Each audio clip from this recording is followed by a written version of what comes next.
സുനിൽ സുന്ദർ. എൻ്റെ ചാനലിലേക്ക് നിങ്ങൾക്ക് എല്ലാവർക്കും സ്വാഗതം. ഇന്ന് ഞാൻ പറയുന്ന ഒരു പ്രേതാനുഭവ കഥ തന്നെയാണ്. കാര്യം ഈ പ്രേതബാധ ഒഴിപ്പിക്കാൻ പോകുന്നൊരു വ്യക്തിയാണ് ഞാൻ വർഷങ്ങളായിട്ട് ഇതിൻ്റെ പിന്നിലുണ്ട്. അങ്ങനെ ഒരുപാട് അനുഭവങ്ങൾ നമുക്ക് ജീവിതത്തിൽ, അതായത് സാധാരണ ഒരു മനുഷ്യനെ വിശ്വസിക്കാൻ പറ്റാത്ത വിധത്തിലുള്ള ഒരുപാട് കാര്യങ്ങൾ, ഒരുപാട് സംഭവങ്ങൾ, പുറത്തു പറയാൻ പറ്റാത്ത വിധത്തിലുള്ള, എന്നാൽ പുറത്തു പറഞ്ഞാൽ മറ്റുള്ളവർക്ക് ഭയപ്പാടുണ്ടാകുന്നതും നാണക്കേടുണ്ടാകുന്നതും ഒക്കെ ആയിട്ടുള്ള ഒരുപാട് പ്രശ്നങ്ങൾ. അപ്പം നമ്മളിൽ നിന്ന് മനസ്സിലാക്കേണ്ടത്, പ്രേതങ്ങളെന്ന് വെച്ചാൽ അത് അവർ നമ്മുടെ ഉള്ളിലേക്ക് വന്നിട്ടാണ് അവരെ നിയന്ത്രിക്കുന്നത്. അങ്ങനെ വന്നു കഴിഞ്ഞാൽ നമ്മൾ അതിനെ ഒന്ന് സൂക്ഷിക്കേണ്ടത് ആവശ്യമാണ്. പക്ഷേ ഈ സാധനം അന്തരീക്ഷത്തിൽ നിൽക്കുമ്പോൾ ഒരിക്കലും നമ്മളിതിനെ ഭയപ്പെടരുത്. കാരണം നമ്മൾ ഭയപ്പെടുന്ന ആ സാഹചര്യത്തിലാണ് ഇത് നമ്മുടെ ഉള്ളിലേക്ക് കയറുന്നത്. അങ്ങനെ വന്നിട്ടുള്ള ഒരു സംഭവ കഥ ഞാൻ പോയി പരിഹരിച്ചതാണ്. അത് ഞാൻ ഇന്ന് പറയാം. നിങ്ങൾക്ക് ജ്യോതിഷപരമായ വാസ്തുപരമായ എന്തെങ്കിലും കാര്യങ്ങൾ അറിയണം, അത് ഞാൻ പറഞ്ഞാൽ മതി എന്നുണ്ടെങ്കിൽ ഇപ്പോൾ ഈ സ്ക്രീനിൽ എഴുതി കാണിക്കുന്ന എൻ്റെ ഓഫീസിലെ ഓൺലൈൻ ബുക്കിംഗ് നമ്പറാണ്. ഈ നമ്പറിലേക്കാണ് നിങ്ങൾ വിളിക്കേണ്ടത്.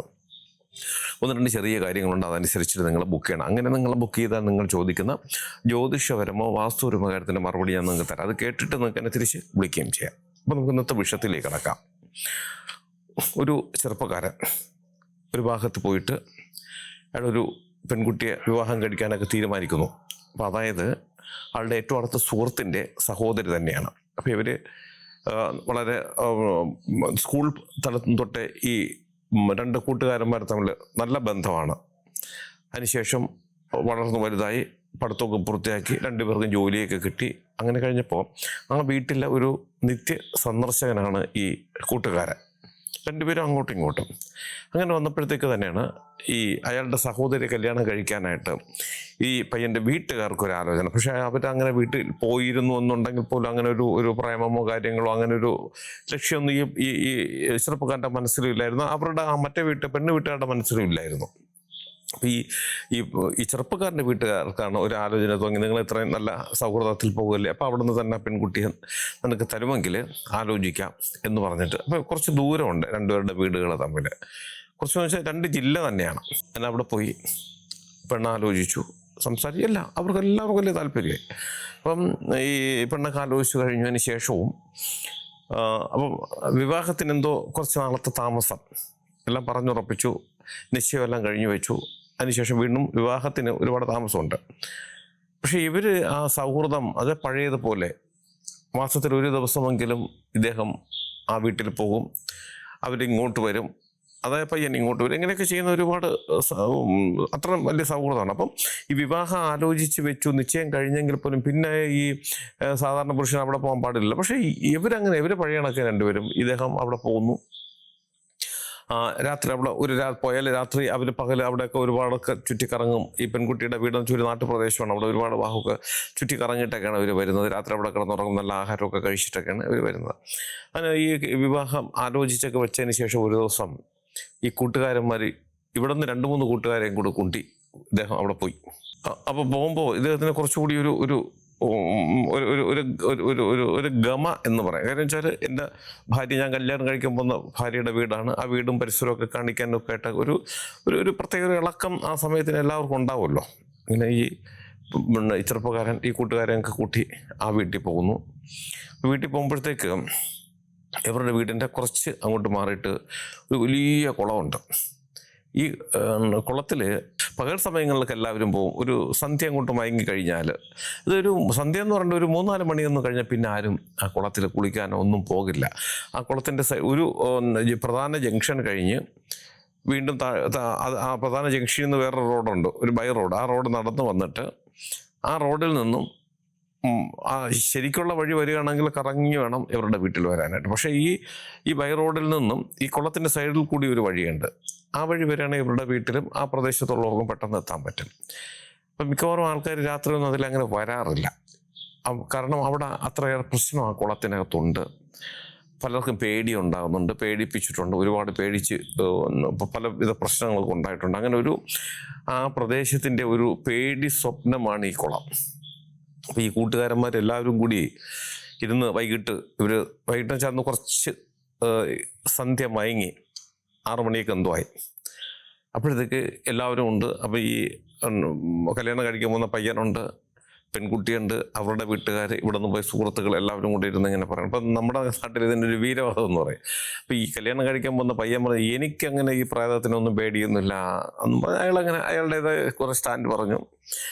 അത് ഇനി പെൺകുട്ടിയൊക്കെ നിൽക്കുന്നുണ്ട്, പെൺകുട്ടിയുടെ മുമ്പിൽ അയാളൊന്ന് ആളാവാൻ നോക്കിയതാണോ എന്നൊന്നും അറിയില്ല. എന്തായാലും അയാൾ അങ്ങനെ അങ്ങ് ഉറപ്പിച്ച് സംസാരിച്ചു, ഇത് പ്രേതമൊന്നുമില്ല, ഇതിനൊന്നും എനിക്ക് പേടിയൊന്നുമില്ല.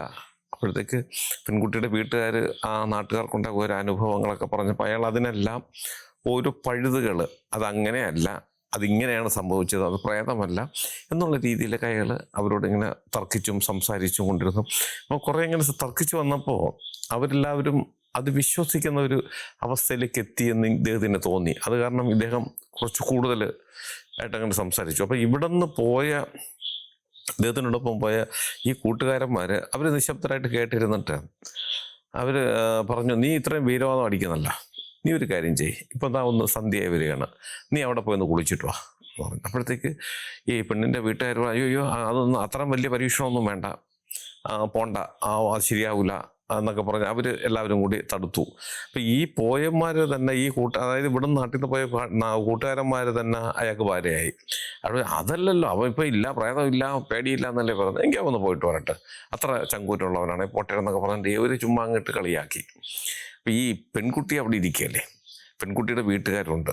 അപ്പം കല്യാണം കഴിക്കാൻ പോകുന്ന പെണ്ണില്ല, ആ പെണ്ണിൻ്റെ മുമ്പിൽ ഇങ്ങനെ ചൂളി നശിച്ചു പോകാൻ പാടില്ലല്ലോ, ഞാൻ പോവാം, എനിക്കങ്ങനെ ഒരു പേടിയൊന്നുമില്ല എന്ന് പറഞ്ഞിട്ട് ഇയാൾ സ്വപ്പം തോർത്തൊക്കെ എടുത്ത് ഇറങ്ങിയപ്പോഴത്തെ വീട്ടുകാർ പറഞ്ഞ, മക്കളെ പോണ്ട, അത് ബുദ്ധിമുട്ടാണ്, ഒരുപാട് പേർ ഒന്നുമില്ല, എന്നെ അങ്ങനെ ഒന്നും പിടിക്കില്ല എന്നൊക്കെ പറഞ്ഞു. എന്താണെന്നറിയില്ല, ആരൊക്കെ എതിർത്തിട്ടും ഇദ്ദേഹം പോയി എന്നുള്ളത് പച്ചപരമാർത്ഥം പോയി. എന്തൊക്കെ സന്ദർഭങ്ങളുണ്ടായി അദ്ദേഹം പോയി. ഇദ്ദേഹത്തിന് ഉള്ളിൽ പേടിയുണ്ടായിരുന്നു എന്നൊന്നും പിന്നീട് ഞാൻ ഇതെല്ലാം അവരോട് സംസാരിച്ചു. അപ്പം അവർക്ക് അങ്ങനെ അവന് പേടിയെന്നുള്ളതായിട്ട് ഞങ്ങൾക്ക് തോന്നിയില്ല. അതുകൊണ്ടാണ് പിന്നെ ഞങ്ങൾ സമ്മതിച്ചത് പോകാനായിട്ട്. എന്നെ അവിടെ പോയി. പിന്നീട് നടന്നത് ഈ സംഭവത്തിനൊക്കെ ശേഷം അദ്ദേഹം പറഞ്ഞ കാര്യങ്ങളാണ്. അദ്ദേഹം പോയപ്പം ആ കുളത്തിലോ പരിസരത്തോ ആരുമില്ല. അപ്പോൾ ഇതിൽ രണ്ടുപേർ കൂടെ പോകാൻ തയ്യാറായപ്പോൾ ഇളങ്ങ് ഈ പെൺകുട്ടിയുടെ മുമ്പിലും വീട്ടുകാരുടെ മുമ്പ്, സർവോപരി പെൺകുട്ടിയുടെ മുമ്പിൽ അങ്ങനെ ഒരു ധീരയോദ്ധാവായിട്ട് നിൽക്കുകയില്ല. അപ്പോൾ ഒറ്റയ്ക്ക് പോയി കുളിച്ചാലല്ലേ പറ്റുള്ളൂ. അതുകൊണ്ട് ആരും വരണ്ട, ഞാൻ ഒറ്റയ്ക്ക് പോയി കുളിച്ചിട്ട് ഞാനിവിടെ വരും എന്നൊക്കെ പറഞ്ഞിട്ട് ആരെയും കൂടെ പോകാനും സമ്മതിച്ചില്ല. എന്താണെന്ന് ആരും പോയില്ല. ഇദ്ദേഹം നേരെ അവിടെ ചെന്നു. കുളത്തിൻ്റെ അവിടെ ചെന്നപ്പോഴത്തേക്കുണ്ട് ആരുമില്ല. അപ്പം പിന്നീടാണ് ഈ സംഭവത്തിനൊക്കെ ശേഷമാണ് അദ്ദേഹം പറയുന്നത്. പക്ഷെ ചെന്നപ്പോൾ അദ്ദേഹത്തിനൊരു പേടി, ആ ഒരു അന്തരീക്ഷം കണ്ടപ്പോൾ ഒരു പേടിയൊക്കെ അദ്ദേഹത്തിൻ്റെ ഉള്ളിലുണ്ടായി. വഴിയൊന്നും ആരും വരുന്നില്ല. മുകളിൽ കൂടി വാഹനങ്ങൾ പോകുന്ന ശബ്ദം മാത്രം കേൾക്കാം. പിന്നെ അടുത്തൊന്നും വീടോ വെളിച്ചമോ ഒന്നും കാണാനില്ല. തെങ്ങും തോപ്പാണ് ഈ എല്ലാ ഭാഗത്തും. അപ്പോൾ അവിടെ ഈ സന്ധ്യ കഴിഞ്ഞപ്പോഴത്തേക്ക് ചില ഈ ചീവീടുകളുടെയും പക്ഷികളുടെ ശബ്ദങ്ങളും കാര്യങ്ങളൊക്കെ ആയിട്ട് ഒരു പേടിപ്പിക്കുന്ന ഒരു അന്തരീക്ഷം. അപ്പോൾ അദ്ദേഹം തന്നെ പറഞ്ഞു, അപ്പോഴത്തേക്കും അദ്ദേഹത്തിൻ്റെ ഒരു പേടി ഉള്ളിലുണ്ടായി. വരണ്ടായിരുന്നു എന്നൊരു തോന്നലും അദ്ദേഹത്തിനുണ്ടായി. പിന്നെ എന്തായാലും ഈ പറഞ്ഞിടക്ക് ഇങ്ങനെയൊക്കെ സംസാരിച്ചു, പ്രശ്നങ്ങൾ ഇത്ര രൂക്ഷമാക്കിയത് അദ്ദേഹം തന്നെയാണ്. വസതിക്ക് വരാതിരിക്കാനും പറ്റില്ല. എന്തായാലും ഒന്ന് മുങ്ങി നനച്ചിട്ട് കയറാം എന്ന് വിചാരിച്ചിട്ട് അദ്ദേഹം കുളത്തിലേക്ക് ഇറങ്ങി ഒന്ന് മുങ്ങി കുളിച്ചിട്ട് കയറാൻ നോക്കിയപ്പോഴത്തേക്കുണ്ട് അദ്ദേഹത്തിന് പെട്ടെന്ന് തോന്നി, അങ്ങനെ ഞാൻ പെട്ടെന്ന് ഓടിപ്പോയാൽ അവർ സമയം നോക്കുമല്ലോ, അപ്പോൾ വെറുതെ ഞാൻ തലവഴി വെള്ളം കോരി ഒഴിച്ചിട്ട് വരും എന്നല്ലേ വിചാരിച്ചത്. അപ്പോൾ ഒന്ന് മുങ്ങിയപ്പോൾ അദ്ദേഹത്തിന് ഒരു ധൈര്യം വന്നു. അതുകൊണ്ട് അദ്ദേഹം വിചാരിച്ചു, ഞാൻ ഇത്തിരി താമസിച്ചിട്ട് പോകാം, കുറച്ച് നേരം കുളിച്ചിട്ടൊക്കെ പോകാം എന്ന് വിചാരിച്ചിട്ട്. അപ്പോൾ വന്നപ്പോൾ കണ്ട ആ ഒരു ഭയം അദ്ദേഹത്തിൽ നിന്നും പെട്ടെന്ന് അങ്ങ് മാറി. ഒന്ന് മുങ്ങി കുളിച്ചപ്പോഴത്തേ അദ്ദേഹത്തിന് ഭയം മാറിയതുകൊണ്ട് പെട്ടെന്ന് അദ്ദേഹത്തിൻ്റെ മനസ്സിൽ തോന്നിയാണ്, ഇനിയിപ്പം ഒന്നും മുങ്ങി കുളിച്ച് അദ്ദേഹത്തെ വെള്ളമാക്കിയിട്ട് അവിടെ ചെന്ന ആൾക്കാർ പറയും ഇപ്പം പേടിച്ചോടുകയാണെന്ന് പറയും. അതുകൊണ്ട് കുറച്ച് സമയം വെയിറ്റ് ചെയ്യാം. അപ്പോൾ അദ്ദേഹത്തിൻ്റെ മനസ്സിൽ മറ്റൊരു തോന്നലൂടെ ഉണ്ടായി, കുറേ താമസിച്ച് കഴിയുമ്പോൾ എന്നെ കാണാതെ വരുമ്പോൾ എല്ലാവരും കൂടെ അന്വേഷിച്ച് വരുമല്ലോ, വരുമ്പം ഞാൻ ഇവിടെ കുളിച്ചുകൊണ്ട് നിൽക്കുന്നവർ കാണണം. ഇങ്ങനൊരു ചിന്ത അദ്ദേഹത്തിൻ്റെ മനസ്സിലേക്ക് വന്നത് കാരണം അദ്ദേഹം പിന്നെ അവിടെ കുളി തുടങ്ങി. അപ്പോൾ ഇദ്ദേഹം വന്നപ്പോൾ അദ്ദേഹം പരിസരം മൊത്തം ശ്രദ്ധിച്ചു. ഒരു ജീവികൾ, മനുഷ്യൻ പെട്ട് ഒരു ജീവികൾ പോലും ഇല്ല. ഈ ചെറിയ ശബ്ദങ്ങൾ മാത്രമേ കേൾക്കുന്നുള്ളൂ. ഈ കുളം എന്ന് പറയുമ്പം വലിയൊരു കുളമാണ്. അതിൽ ഏകദേശം ഭാഗങ്ങളിൽ സിമൻറ്റ് കൊണ്ട് ഇങ്ങനെ കൈവേരി കെട്ടിയിട്ടുണ്ട് എന്നാലെ ചുറ്റിനും. ഇയാൾ 1-2 പ്രാവശ്യം മുങ്ങി എണീറ്റു നോക്കുമ്പോൾ ഇദ്ദേഹം നിൽക്കുന്നതിൻ്റെ നേരെ എതിർഭാഗത്ത് ഈ കൽപ്പടവ് കെട്ടിയിട്ടുണ്ട്, സിമെൻ്റ് ഇട്ടിട്ടുണ്ട്. കൽപ്പടവിൽ ഒരാൾ ഇരിക്കുന്നു. ഇരുന്നിട്ട് കാല് നേരെ വെള്ളത്തിലേക്ക് ഇട്ട് ഇദ്ദേഹം ഇങ്ങനെ മുങ്ങി കുളിക്കുന്ന നോക്കിയിരിക്കുകയാണ്. അവിടെ ഇരിക്കുകയാണ്. ഇദ്ദേഹം ഒന്നും മുങ്ങാൻ നേരത്ത് നോക്കിയപ്പോഴും ആരുമില്ല. ആളുണ്ടോയെന്ന് നോക്കിയല്ല, ശരിക്കും ശ്രദ്ധിച്ചു. അപ്പോൾ അവിടെ ഒന്നും ആരുമില്ലല്ലോ. പക്ഷെ മുങ്ങി നിവർന്നപ്പോഴത്തേക്കാണ് ഒരാൾ അവിടെ ഇരിക്കുന്നത്. അയാളിങ്ങനെ ഈ മുങ്ങി കുളിക്കുന്ന ഈ ചെറുപ്പക്കാരനെ നോക്കിയിരിക്കുകയാണ്. അത് കണ്ടപ്പോൾ ഇദ്ദേഹത്തിന് ചെറിയൊരു ഭയം വന്നു. ഭയം വന്നിട്ട് ഇത് കുറച്ച് നേരം ഇങ്ങനെ നോക്കിയപ്പോഴത്തേക്ക് അയാൾ പെട്ടെന്ന് വെള്ളത്തിലേക്ക് ഊർന്നിറങ്ങി അദ്ദേഹം മുങ്ങി കുളിക്കുന്നു. അപ്പോൾ ഒരാശ്വാസം. അപ്പോൾ അതൊരു മനുഷ്യനാണല്ലോ. ഇയാൾ വീണ്ടും മുങ്ങി കുളിച്ചു.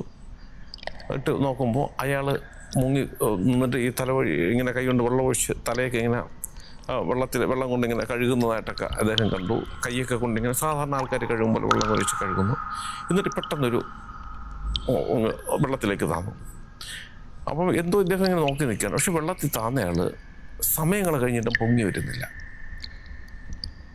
ഇവനൊരു വല്ലാത്തൊരു പേടി തോന്നിയിട്ട് നോക്കുമ്പോൾ അവിടെ നിന്നും ഇപ്പം നേർഭാഗമാണ് കണ്ടെങ്കിൽ വലത് ഭാഗത്തേക്ക് എത്രയോ ദൂരം വന്നിട്ട് ഇയാൾ അവിടെ പെട്ടെന്ന് ഇങ്ങനെ പൊങ്ങി ഇങ്ങനെ രണ്ട് കൈ കൊണ്ട് വെള്ളത്തിൽ അടിച്ചിട്ട് ഇയാളെ തന്നെ ഇങ്ങനെ നോക്കി നിൽക്കുകയാണ്.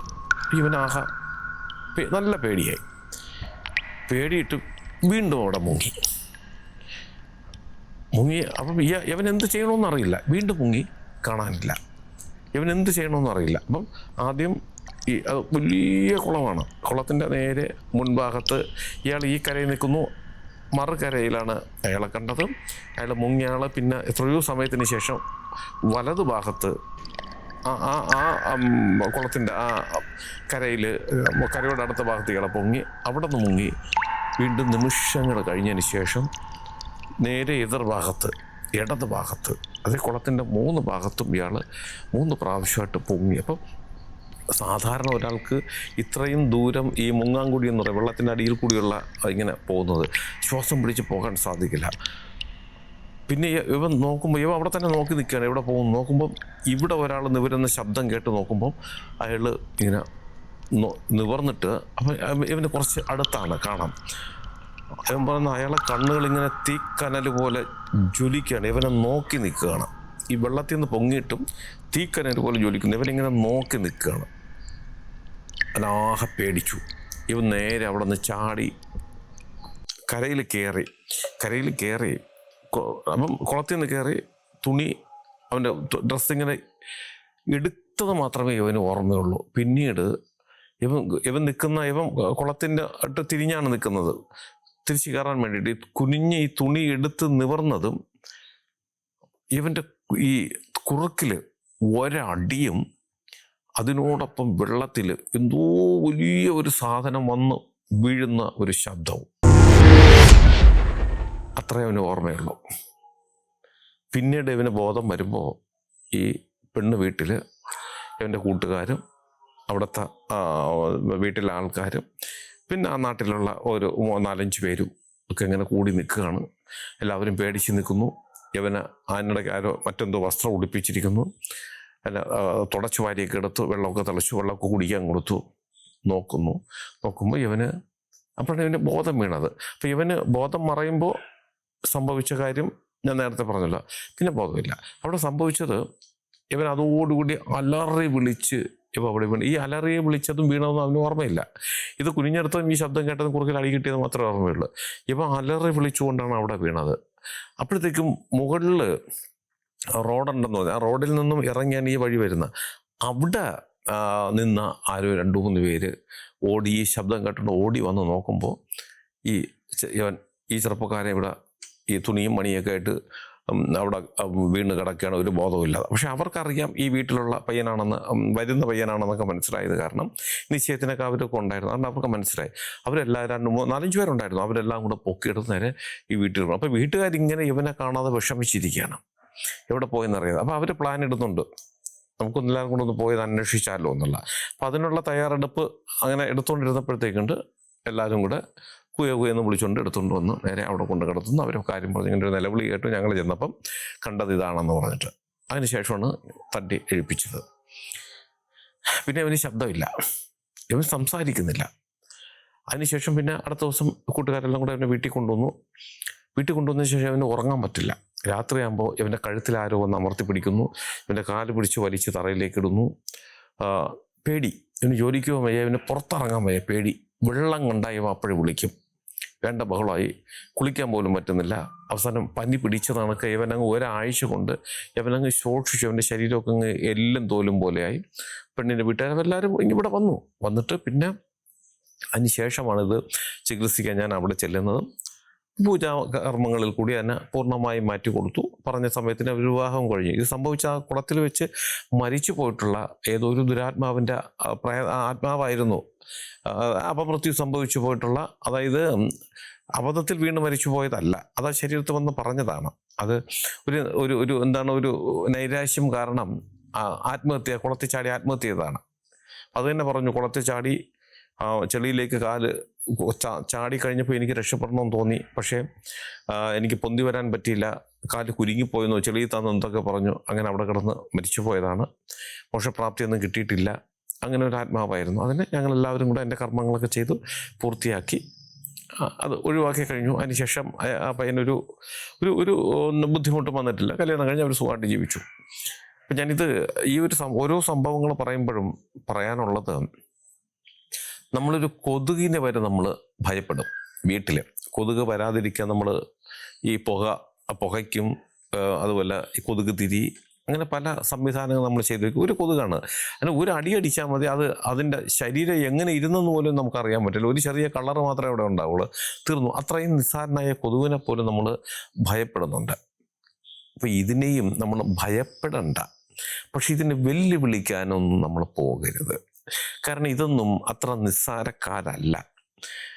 അതിൻ്റെ മടയിലേക്ക് ചെന്ന് കയറിക്കൊടുത്താൽ അത് നമ്മുടെ ഉള്ളിലേക്ക് കയറിക്കഴിഞ്ഞാൽ പിന്നെ അത് തരുന്ന പണി മുട്ടം പണിയാണ്. നമ്മൾ ഈ പറഞ്ഞ ഇതൊക്കെ അവർ വളരെ പെട്ടെന്ന് എന്നെ വിളിച്ചുകൊണ്ട് പോയി കാര്യങ്ങളൊക്കെ നോക്കി കണ്ടുപിടിച്ചു, പരിഹരിച്ചതുകൊണ്ട് അത് കഴിഞ്ഞു. വലിയ താമസമൊന്നുമില്ല, പെട്ടെന്ന് തന്നെ അതിനെ ഒഴിവാക്കി കൊടുക്കാൻ പറ്റി. പക്ഷെ ചില കേസുകൾ അങ്ങനെയല്ല.